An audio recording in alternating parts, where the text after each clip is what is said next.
Andre. Awan, basta mapukaw. Awan natin yung press mo. Agad na. Tapos na.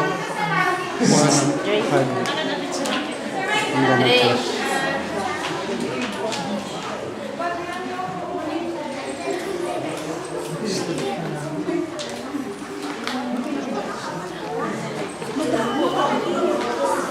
Sana ni-record ko yun lang.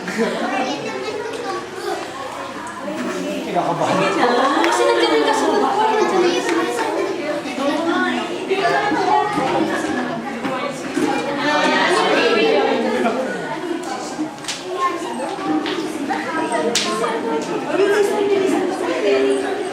Something to say.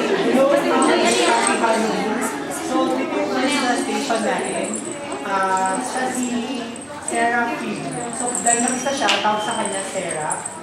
So, kung makikita nyo, hindi siya katulad ng ibang angels kasi yung angels niya gawa sa fire. So, unlike sa ibang angels na white ang wings, siya, fire yung wings niya.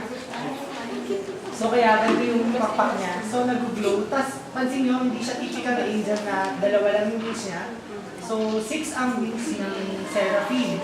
Ang most na ginagawa nila, sila nagpapalalay ko sa throne of Jesus, yung Lord sa taas, tapos forever silang kumakanta ng Holy Holy.